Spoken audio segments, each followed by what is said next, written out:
What's up, everybody? This is Read the Bible with me. I'm Stan Jr., and today we're looking at I'm so used to saying that, Leviticus chapter 2. Yes, Leviticus chapter 2, and then we're moving already through this book. So I'm excited that you decided to read today the Bible with me.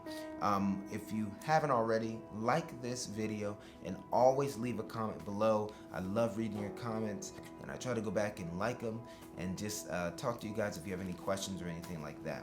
And so the book of Leviticus is the book of the law, and it was the law given to the people of Israel in the wilderness during that time. And so this is something that we can look at in principle, and we can see that it was God building culture in the people as well. So go ahead and subscribe if you haven't subscribed, and turn on your notification bell as well. Let's begin reading. Verse 1 says, "When anyone brings a grain offering as an offering to the Lord, his offering shall be of fine flour." You see, God is already telling, number one, that he's specific about what kind of offering he wants, right? Number two, that the kind of offering he wants is a more valuable one. Fine flour means someone had to grind that thing a little longer to make it even smaller to offer to the Lord. And so one thing I can know about just this statement is God must be able to talk to us about our offering, meaning the pastor is only going to ask for the bare minimum. Okay, he just wants things to keep moving on and try to please God as best he can with the people's offerings. But God must be able to speak to you about your money. When you have a relationship with God where you can speak to him about money, that's a very good relationship, all right? And so that's what I want to point out in this verse already, that God is willing to talk about the offering, and he's talking about sacrificial giving. "He shall pour oil on it and put frankincense on it and bring it to Aaron's sons, the priests.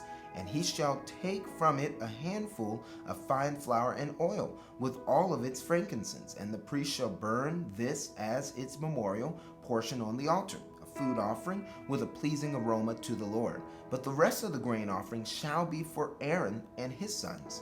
It is a most holy part of the Lord's food offerings. When you bring a grain offering baked in the oven as an offering, it shall be unleavened loaves of fine flour mixed with oil, or unleavened wafers smeared with oil. And if your offering is a grain offering baked on a griddle, it shall be a fine flour unleavened mixed with oil. You shall break it in pieces and pour oil on it. It is a grain offering. And if your offering is a grain offering cooked within a pan, it shall be made of fine flour with oil. And you shall bring this grain offering that is made of these things to the Lord.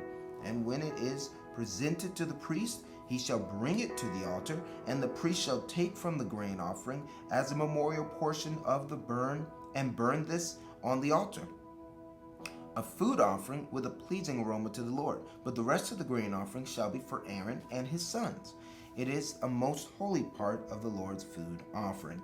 No grain offering that you bring to the Lord shall be made with leaven, for you shall burn no leaven nor any honey as a food offering to the Lord.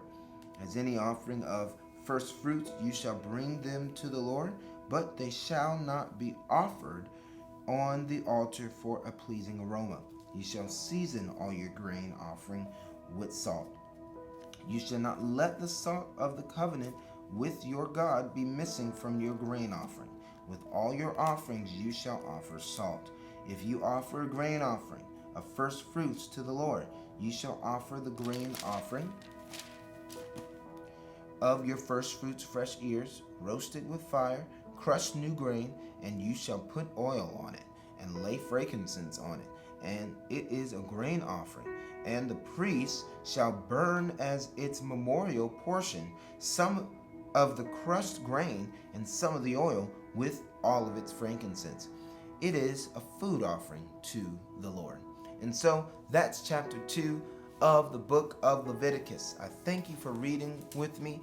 Like again, I always say, if you'd like to support this ministry, letting other people know the gospel and share the book of the Bible with people around the world, you can make a donation today and become a patron, a lifetime patron of $10, and that just comes out and it supports the ministry in great ways. So thank you so much. You can click the link in my description if you'd like to become one. And so until next time, I'll be reading chapter 3 of the book of Leviticus. All right, God bless you. Peace.